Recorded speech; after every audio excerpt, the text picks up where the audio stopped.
कहानी की शुरुआत में हम बर्फ से ढके इलाके में एक पुलिस वैन को देखते हैं जिसमें कुछ खूंखार कैदियों को जेल ले जाया जा रहा होता है। बीच रास्ते में वैन गैस स्टेशन पर फ्यूल डलवाने के लिए रुकती है। तब कुछ कैदी कहते हैं कि हमें वॉशरूम जाना है। यह सुनकर गार्ड्स पहले तो उन्हें इजाजत नहीं देते, लेकिन फिर गार्ड्स सोचते हैं कि इस बर्फीले इलाके में ये लोग कहां तक भाग पाएंगे और अगर भाग भी गए तो जमा देने वाली सर्दी में ये लोग मारे जाएंगे। इसलिए गार्ड्स इन कैदियों को बाथरूम की तरफ ले जाते हैं। कुछ देर बाद सभी कैदी बाथरूम से होकर वापस वैन में बैठ जाते हैं, लेकिन तभी ऑफिसर देखता है कि एक कैदी जिसका नाम क्रेवन है वो वापस वैन में नहीं आया। और जब वो गार्ड वॉशरूम की तरफ जाता है तो वो देखता है कि क्रेवन नाम का वो कैदी वहीं पर खड़ा हुआ है। इसके बाद वो गार्ड क्रेवन को पकड़कर बाकी कैदियों के साथ जेल में लाता है और क्रेवन को सेल में बंद कर देते हैं। लेकिन यहाँ क्रेवन का रूम पार्टनर कहता है कि मुझे इस सेल में किसी और का आना पसंद नहीं। तब क्रेवन कहता है कि तुम टेंशन मत लो, वैसे भी मैं यहाँ कुछ दिन ही रहूंगा। अब जेल में क्रेवन की पहली रात तो गुजर जाती है और अगली सुबह क्रेवन जब एक्सरसाइज कर रहा होता है तो यहाँ के जो पुराने कैदी होते हैं वो क्रेवन को हल्के में लेकर उस पर हमला कर देते हैं। पर यहाँ क्रेवन उन दो कैदियों को अपना असली चेहरा दिखाता है और उन्हें पीट पीट कर उनका बुरा हाल कर देता है। अब जेल में दो कैदियों को मारने की वजह से गार्ड्स क्रेवन को पकड़कर उसे जेल के वार्डन के पास ले जाते हैं जिसका नाम साइमन है। साइमन क्रेवन से कहता है कि मैंने सुना है कि तुमने यहाँ दो कैदियों को मारा है। चलो ठीक है, आज तुमने ये सब कर दिया, लेकिन दोबारा इस तरह की गलती नहीं करना और अगर यहाँ रहना है तो तुम्हें डिसिप्लिन से रहना होगा, नहीं तो मुझे तुम्हें सुधारने का तरीका आता है। क्रेवन चुपचाप खड़ा होकर उसकी बातें सुन रहा होता है और तभी उसकी नजर जमीन पर पड़े एक शेर पर जाती है जिसे मारकर उसका कालीन बना दिया गया था। ये देखकर क्रेवन को काफी बुरा लगता है। तब वार्डन पूछता है कि तुम इससे पहले क्या करते थे और यहाँ कैसे आए, जिस पर क्रेवन जवाब देता है कि मैं एक हंटर हूँ और तुम जैसे लोगों का शिकार करता हूँ। ये कहते ही क्रेवन वार्डन पर हमला कर देता है और उसके गले पर चाकू से कई बार वार करके उसे मार डालता है। इसके बाद क्रेवन यहाँ से भागने लगता है और वह एक जानवर की तरह खोदते हुए दीवार से चिपककर ऊपर छत पर चढ़ जाता है। यहाँ हमें पता चलता है कि क्रेवन कोई आम इंसान नहीं है, बल्कि उसके पास सुपर नेचुरल पावर्स हैं। इस दौरान गार्ड्स उस पर गोलियां भी चलाते हैं, लेकिन क्रेवन बड़ी आसानी से गोलियों से खुद को बचाकर जेल से बाहर निकल आता है। जेल के बाहर पहले से उसका एक साथी प्लेन लेकर उसका इंतजार कर रहा होता है और प्लेन में आते ही क्रेवन माइक लगाकर किसी से कहता है कि मैंने साइमन को मार डाला।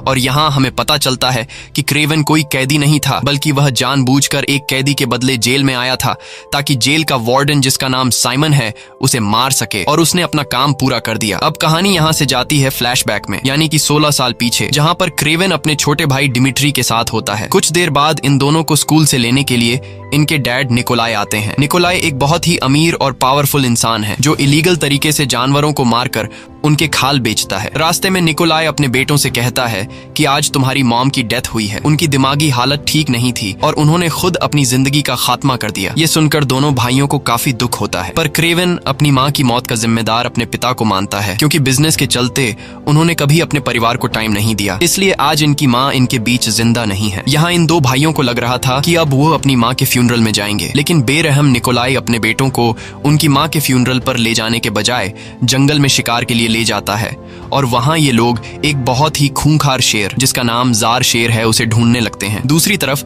हमें एक लड़की को दिखाया जाता है जिसका नाम कलिप्सो है। वह अपनी ग्रैंड मदर के साथ होती है।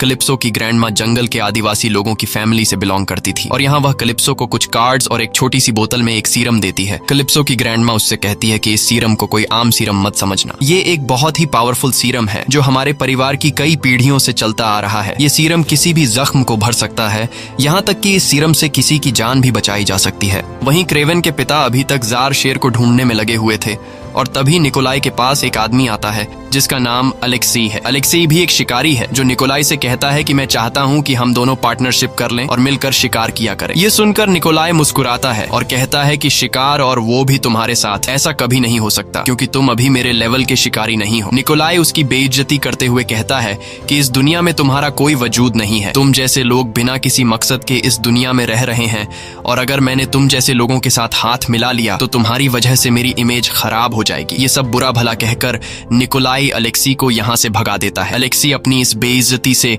निकोलाई पर काफी गुस्सा हो जाता है और चुपचाप वहाँ से चला जाता है, लेकिन उसकी आंखों में निकोलाई के लिए उभरती हुई नफरत हमें साफ दिखाई देने लगती है। वहीं क्रेवन और उसका भाई बातें करते करते अपने ग्रुप से काफी दूर जंगल में आ जाते हैं और तभी उनके सामने इस जंगल का राजा जार शेर आ जाता है। क्रेवन अपने भाई को प्रोटेक्ट करते हुए सीधा जार शेर पर बंदूक तान देता है। जार शेर बहुत ही ज्यादा खूंखार दिख रहा था। अब इससे पहले कि क्रेवन उसे शूट कर पाता, तभी जार शेर उस पर हमला कर देता है और उसे बुरी तरह से अपने पंजों में जकड़ लेता है। अपने बेटों की चिल्लाने की आवाज सुनकर निकोलाई भी वहां पहुंच जाता है और वो शेर पर गोलियां चलाते हैं, जिससे कुछ गोलियां शेर को लग जाती हैं। अब शेर खुद को बचाते हुए वहां से जाने लगता है और अपने साथ ग्रेवन को भी दूर ले जाता है। वहीं हम कैलिप्सो को देखते हैं, जो अपने पेरेंट्स के साथ जंगल का नजारा देखने आई थी, और तभी उसे दूर जंगल में क्रेवन और वो जार शेर दिखाई देते हैं। अब कैलिप्सो क्रेवन की जान बचाने के लिए उसके पास आती है। कैलिप्सो को देखकर जार शेर वहां से चला जाता है, लेकिन जाते हुए उस जार शेर के खून का एक बूंद क्रेवन के जख्म में गिर जाता है। क्रेवन को घायल हालत में देखकर कैलिप्सो को कुछ समझ नहीं आ रहा था कि क्या करना चाहिए, और तभी उसे अपनी दादी का दिया हुआ सीरम याद आता है, जिससे हर जख्म को भरा जा सकता था। कैलिप्सो जल्दी से इस सीरम को निकालकर क्रेवन को पिला देती है, पर क्रेवन को होश नहीं आता। कुछ देर बाद वहाँ एक हेलीकॉप्टर आता है और क्रेवन को हेलीकॉप्टर में लेकर सीधा हॉस्पिटल में एडमिट कर दिया जाता है, जहाँ डॉक्टर्स क्रेवन को बचाने की पूरी कोशिश करते हैं, पर क्रेवन सांस नहीं ले रहा था, जिसके बाद डॉक्टर्स हार मान जाते हैं और क्रेवन को मरा हुआ समझकर चले जाते हैं। पर अगले ही पल क्रेवन की आंखें खुल जाती हैं और उसकी आंखें अजीब सी चमकने लगती हैं। दरअसल उस जार शेर के खून और कैलिप्सो ने जो उसे सीरम पिलाया था, यह उसी का कमाल था। और अब क्योंकि शेर का खून उसके डीएनए के साथ मिक्स हो चुका था, इसलिए बहुत ही जल्दी उसके जख्म भरने लगते हैं और क्रेवन बहुत ज्यादा ताकतवर हो गया था। यह सब देखकर डॉक्टर्स भी परेशान थे और उन्हें समझ नहीं आ रहा था कि आखिर यह सब कैसे हुआ। जिसके बाद निकोलाई अपने बेटे को घर ले जाता है। घर आकर निकोलाई क्रेवन से कहता है कि तुमने बहुत बहादुरी से उस शेर का मुकाबला किया, तुम बहुत ही बहादुर हो और एक दिन तुम्हें मेरा सारा बिजनेस संभालना है। इसके बाद निकोलाई उसे उस जार शेर का कटा हुआ सिर दिखाता है जिसने उसे घायल किया था। शेर का कटा हुआ सिर देखकर क्रेवन को बिल्कुल भी अच्छा नहीं लगता। यहाँ हम देखते हैं कि क्रेवन में बदलाव आने लगे हैं। जहाँ पहले वो खुद जानवरों का शिकार किया करता था, अब उसे बेजुबान जानवरों को मारना बुरा लगता है। दरअसल ये सब इसलिए हो रहा है क्योंकि अब क्रेवन में एक शेर का डीएनए है और वो खुद को जानवरों का रक्षक समझता है। वो गुस्से से अपने पिता से कहता है कि तुमने उस शेर को क्यों मारा। ये कहकर वो वहाँ से चला जाता है और जैसे ही रात होती है तो क्रेवन अपना सामान पैक करके घर छोड़कर जंगल में जाने का फैसला करता है। और जैसे ही वो घर छोड़कर निकलने ही वाला होता है, तभी उसके सामने उसका भाई डिमिट्री आ जाता है। वह कहता है कि मॉम भी मुझे छोड़कर चली गई, डैड मेरी रिस्पेक्ट नहीं करते, सिर्फ एक तुम ही हो जिसके साथ मैं अपने दुख दर्द बांटता हूँ, और अब तुम भी मुझे छोड़कर जा रहे हो। क्रेवन कहता है कि अगर मैं यहाँ पर रहा तो मेरे पिता मुझे भी एक शिकारी बना देंगे, मुझे भी मासूम जानवरों को मारना पड़ेगा, जो मैं नहीं करना चाहता, इसलिए मुझे यहाँ से जाना पड़ेगा। ये कहकर वो वहाँ से निकल जाता है और सीधा जंगल में आता है। जंगल में आते ही उसे कुछ अजीब सी आवाजें सुनाई देने लगती हैं। वह देखता है कि उसके सामने से जंगली भैंसों का एक झुंड उसी की तरफ दौड़ता हुआ चला आ रहा है। यह देखकर क्रेवन बहुत ज्यादा घबरा जाता है और उसे लगने लगता है कि आज उसका आखिरी दिन है, इसलिए वह अपनी आंखें बंद करके नीचे झुक जाता है। पर जब वह अपनी आंखें खोलता है तो वह देखता है कि सभी भैंसे उसको बिना छुए उसके आसपास से निकल जाते हैं। दरअसल उन जंगली भैंसों के लीडर ने क्रेवन के सामने खड़े होकर उसे प्रोटेक्ट किया था और वह भैंसों का लीडर क्रेवन को इस जंगल का राजा मान रहा था। इसके बाद क्रेवन जंगल में आगे बढ़ने लगता है और वह उस जगह पर आता है जहां पर वह हमेशा अपनी माँ के साथ आया करता था। क्रेवन अब यहीं पर रहना शुरू कर देता है। क्रेवन को धीरे धीरे पता चलता है कि अब उसके अंदर बहुत सारी शक्तियां आ चुकी हैं और ये इसीलिए हुआ है क्योंकि लायन का डीएनए उसके शरीर में आ चुका है। और एक दिन जब उसे बहुत ज्यादा भूख लगती है तो वह एक हिरण का शिकार करता है और यहाँ पर हम क्रेवन की शक्तियां देखते हैं। वह एक शेर की तरह दौड़ रहा होता है और एक टाइगर की तरह बहुत ऊंची ऊंची जंप कर रहा होता है, जो कोई आम इंसान नहीं कर सकता। एक दिन उसे गोली चलने की आवाज आती है, जिसे सुनकर वह जल्दी से पेड़ के ऊपर चढ़ जाता है, जहां उसे कई किलोमीटर दूर दो शिकारी दिखाई देते हैं जो जंगली भैंसों को मार रहे थे। यह देखकर क्रेवन काफी गुस्सा हो जाता है और वह बहुत तेज रफ्तार से दौड़कर वहां पहुंचता है, लेकिन अब काफी देर हो चुकी थी क्योंकि उन दो शिकारियों ने कई सारी भैंसों को मार डाला था। क्रेवन उन दो शिकारियों से कहता है कि अब तक तुमने जितने जानवरों को मारा है उसके लिए मैं तुम्हें माफ कर दूंगा, पर आज के बाद अगर तुमने यहाँ पर किसी भी जानवर को मारा तो मैं तुम्हें नहीं छोड़ूंगा। यह सुनकर वे शिकारी हंस पड़ते हैं और क्रेवन का मजाक उड़ाते हुए उस पर बंदूक तान देते हैं, लेकिन उन्हें पता नहीं था कि वे किससे पंगा ले रहे हैं। क्रेवन बिजली की रफ्तार की तरह उन पर टूट पड़ता है और उन दोनों शिकारियों को मार डालता है। और यहीं से कहानी फिर से प्रेजेंट में आती है, जहाँ पर क्रेवन जेल के वार्डन को मारकर उसी जंगल में वापस आ चुका है जहाँ पर वह पहले रहा करता था। अगले दिन उसे पता चलता है कि फिर से जंगल में कुछ शिकारी आए हैं जो जंगली भैंसों के सींग काट कर उन्हें ले जा रहे हैं। लेकिन इससे पहले कि वे शिकारी यहाँ से निकल पाते, तभी उनकी गाड़ी के सामने क्रेवन आकर खड़ा हो जाता है। दरअसल क्रेवन में एक शेर का डीएनए होने की वजह से अब वो खुद को इस जंगल का राजा समझता है और उन शिकारियों को यहाँ से निकलने से रोक लेता है। तभी शिकारियों का लीडर गुस्से में अपने ड्राइवर से उस पर गाड़ी चढ़ाने को कहता है और ड्राइवर सीधा जाकर क्रेवन पर गाड़ी चढ़ा देता है। लेकिन क्रेवन गाड़ी के नीचे से निकलकर उन लोगों पर हमला कर देता है और एक एक करके सभी को मार डालता है। लेकिन एक शिकारी वहां से निकल जाता है। तभी क्रेवन अपने लायन विजन से भागने वाले शिकारी की गाड़ी का नंबर नोट कर लेता है और वह शिकारी अपने बॉस के ऑफिस में जाकर उसे सब कुछ बता देता है। लेकिन तभी हम देखते हैं कि क्रेवन उसके पहुंचने से पहले ही वहां आ पहुंचा और उसने शिकारी के बॉस को भी मार दिया और यहाँ क्रेवन उस शिकारी को भी मार डालता है। वहीं हम कैलिप्सो नाम की उस लड़की को देखते हैं जिसने क्रेवन को सीरम पिलाकर उसकी जान बचाई थी। कैलिप्सो अब एक वकील बन चुकी है और आज वह अपनी एक दोस्त के फ्यूनरल पर आई होती है जिसके साथ सिमियोन ने जबरदस्ती करके उसे मार दिया था। सिमियोन वही जेल का वार्डन था जिसे क्रेवन ने जेल में मारा था और अब क्रेवन कैलिप्सो के पास आता है। दरअसल क्रेवन इस कार्ड को फॉलो करते हुए कैलिप्सो के पास पहुंचा था। यहाँ क्रेवन कैलिप्सो को बताता है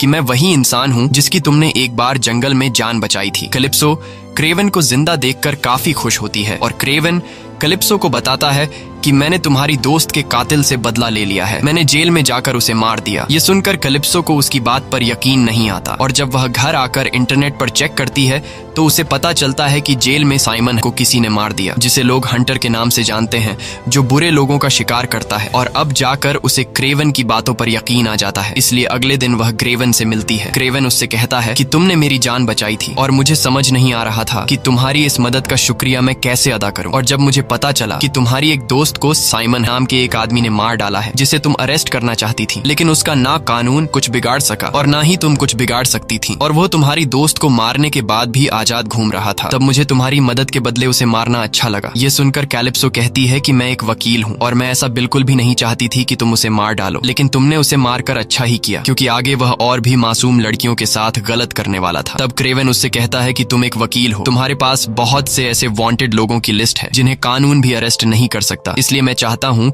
कि तुम मुझे उन लोगों के नाम दो और मैं एक एक करके उन लोगों को मार डालूंगा।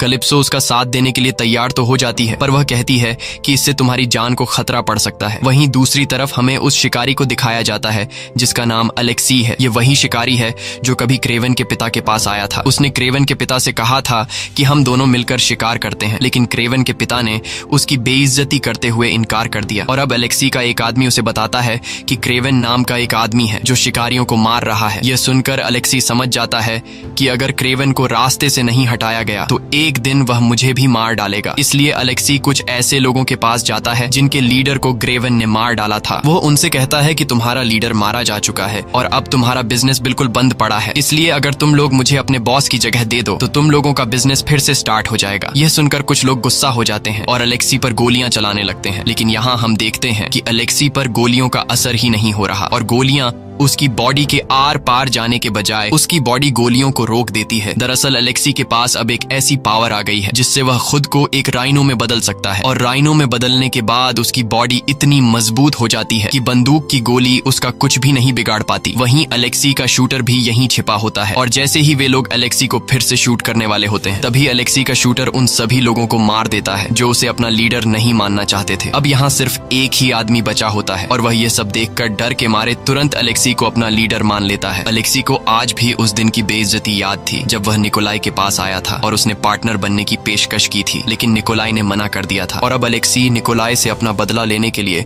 इस आदमी को निकोलाई के पास भेजता है। निकोलाई को लगा कि यह आदमी मुझसे बिजनेस डील करने आया है, लेकिन जल्द ही निकोलाई को पता चल जाता है कि यह आदमी अलेक्सी के साथ मिला हुआ है और यहाँ मुझे मारने के लिए आया है। ये सब पता चलते ही निकोलाई अपने गार्ड से इन लोगों को शूट करने का ऑर्डर दे देता है और इनके बीच काफी देर तक गोलीबारी शुरू हो जाती है। गोलियों की आवाज सुनकर निकोलाई का छोटा बेटा डिमिट्री एक टेबल के नीचे छिप जाता है और निकोलाई वहां पर मौजूद अपने सभी दुश्मनों को मार डालता है। निकोलाई जब अपने बेटे डिमिट्री को देखता है कि वह डर के मारे एक टेबल के नीचे छिपा है, यह देखकर निकोलाई को काफी गुस्सा आता है और वह डिमिट्री को नीचे गिराकर उससे काफी बुरा भला कहता है और कहता है कि तुम जैसा बुजदिल बेटा मेरा ना होता तो अच्छा होता। वहीं हम अलेक्सी को देखते हैं जिसे पता चल गया होता है कि निकोलाई ने उसके आदमी को मार डाला। यह सुनकर अलेक्सी गुस्से से चीख पड़ता जाता है। वहीं एक आदमी अलेक्सी को क्रेवन की वीडियो दिखाता है और कहता है कि यह वही आदमी है जो शिकारियों को मार रहा है। क्रेवन को देखकर अलेक्सी उसे पहचान लेता है और अपना एक आदमी क्रेवन को मारने के काम पर लगा देता है। वहीं हम क्रेवन को देखते हैं जो अपने भाई से मिलने के लिए आता है क्योंकि आज उसका बर्थडे था। इसी बीच उनके फादर निकोलाई भी वहां पहुंच जाते हैं और वह क्रेवन से कहता है कि जंगल में भटकने से अच्छा है कि तुम वापस घर लौट आओ और मैं चाहता हूं कि तुम मेरे बिजनेस को संभालो क्योंकि मेरे मरने के बाद यह सब कुछ तुम्हारा होने वाला है। लेकिन क्रेवन साफ साफ इनकार कर देता है। बातें करते करते उन्हें आधी रात हो जाती है, इसलिए क्रेवन अपने भाई को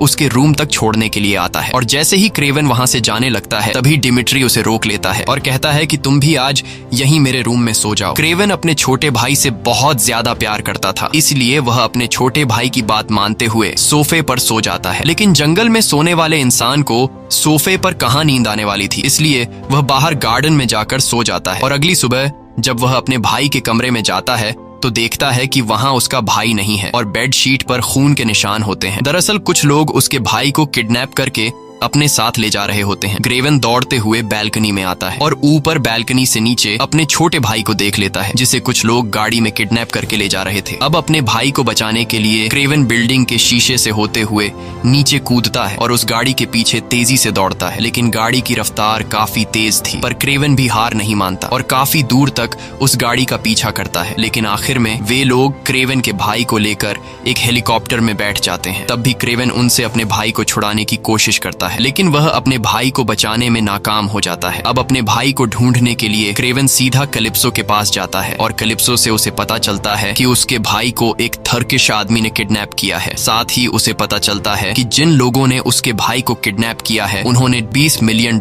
की डिमांड की है। क्रेवन के पास तो इतने पैसे नहीं थे, इसलिए वह सीधा अपने पिता के पास जाता है और उससे कहता है कि मुझे $20 मिलियन चाहिए अपने भाई को छुड़ाने के लिए। लेकिन निकोलाई पैसे देने से इनकार कर देता है क्योंकि उसे लग रहा था कि अगर मैंने पैसे दे दिए तो मैं उनके सामने कमजोर दिखूंगा और मैं आज तक किसी के भी सामने झुका नहीं हूँ, इसलिए वो पैसे देने से इनकार करता है। उन किडनैपर्स ने निकोलाई को डिमिट्री की एक कटी हुई उंगली भी भेजी थी, ये साबित करने के लिए कि तुम्हारा बेटा खतरे में है। लेकिन बेरहम निकोलाई को इससे कुछ फर्क नहीं पड़ रहा था और अब क्रेवन जो अपने भाई से बहुत ज्यादा प्यार करता था वह अपने भाई को ढूंढने लग जाता है और कैलिप्सो की मदद से उसे उन किडनैपर्स का एड्रेस भी मिल जाता है और वहां पहुंचकर क्रेवन एक एक करके सभी गार्ड्स को मार डालता है। आखिर में क्रेवन उस किडनैपर को भी पकड़ लेता है जिसने उसके भाई को किडनैप किया था। क्रेवन पहले तो उसे बुरी तरह से मारता है और फिर उससे पूछता है कि मेरा भाई कहाँ है। तब वह टर्किश आदमी बताता है कि इस वक्त तुम्हारा भाई अलेक्सी के पास है। वहीं अलेक्सी को दिखाया जाता है जिसके पास इस वक्त क्रेवन का भाई होता है। अलेक्सी डिमिट्री पर बंदूक तान कर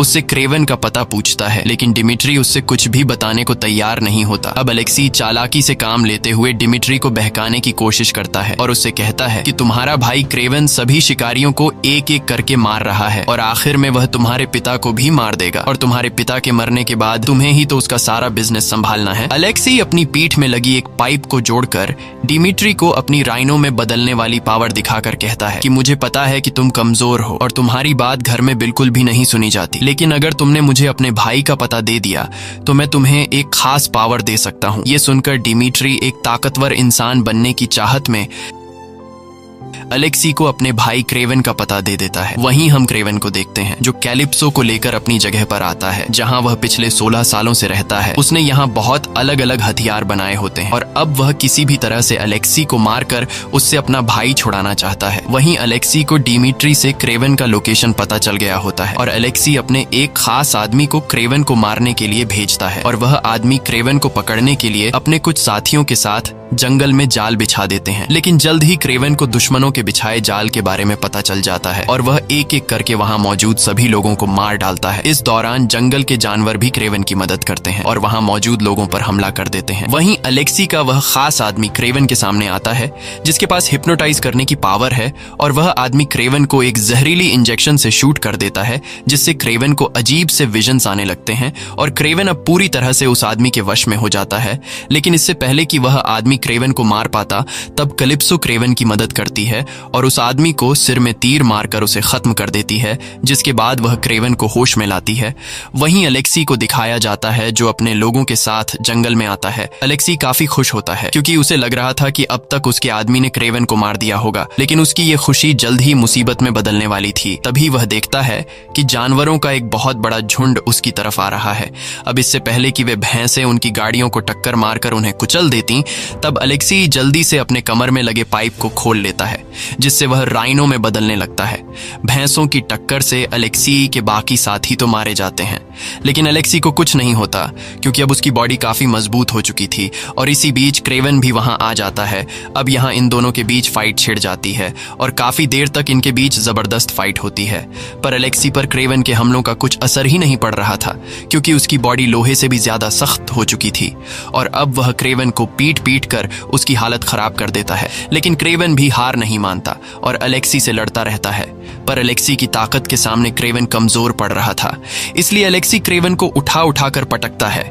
लेकिन यहाँ क्रेवन समझदारी से काम लेते हुए अलेक्सी को रस्सी में फंसाकर उस रस्सी को जंगली भैंसों के बीच फेंक देता है, जिससे अलेक्सी खींचते हुए भैंसों के बीच गिर जाता है और वे भैंसे उसके ऊपर चढ़कर उसे बुरी तरह घायल कर देते हैं। अब अलेक्सी थोड़ा बहुत कमजोर हो चुका था और यहाँ क्रेवन को पता चल जाता है कि अलेक्सी अपने पेट में लगे ट्यूब की वजह से राइनो में बदल रहा है। ये पता चलते ही क्रेवन सीधा जाकर एक लोहे की रॉड से अलेक्सी के ट्यूब वाली जगह पर वार करता है, जिससे अलेक्सी दर्द से चिल्ला पड़ता है और उसके मुंह से खून आने लगता है और फाइनली अलेक्सी की मौत हो जाती है। वहीं क्रेवन का भाई डिमिट्री भी आ जाता है। इसके बाद क्रेवन सीधा अपने डैड निकोलाई के पास जाता है और क्रेवन अपने डैड निकोलाई से कहता है कि मैं जानता हूं कि तुमने मेरी वीडियो अलेक्सी को दी थी। तब निकोलाई कहता है कि मैं पहले से जानता था कि तुम सभी शिकारियों को मार रहे हो और मेरे बिजनेस का सबसे बड़ा दुश्मन अलेक्सी था, लेकिन मैं उसका कुछ भी नहीं बिगाड़ पा रहा था। इसलिए मैंने प्लानिंग करके अलेक्सी को बेवकूफ बनाकर उससे तुम्हारे भाई को किडनैप करवाया और साथ ही उसे तुम्हारी वीडियो देकर ये दिखाया कि तुम सभी शिकारियों को मार रहे हो और तुम उसके लिए खतरा हो। मुझे पता था कि तुम अपने भाई को बचाते हुए उसे मार डालोगे और तुमने ऐसा कर भी दिया। तुमने आज मेरे सबसे बड़े दुश्मन को रास्ते से हटा दिया। ये सब सुनकर क्रेवन को काफी गुस्सा आता है क्योंकि वह अब तक अपने डैड के बनाए हुए प्लान पर खेल रहा था। क्रेवन कहता है, चलो ठीक है, जो कुछ भी हुआ ठीक हुआ, लेकिन अब मैंने जानवरों का शिकार करने वाले सभी शिकारियों को खत्म कर दिया है। अब मेरी लिस्ट में सिर्फ तुम्हारा नाम बचा है। मैं चाहता हूँ कि तुम ये काम छोड़ दो। लेकिन निकोलाई कहता है कि मैं ये काम नहीं छोड़ सकता। मैं बचपन से एक शिकारी हूँ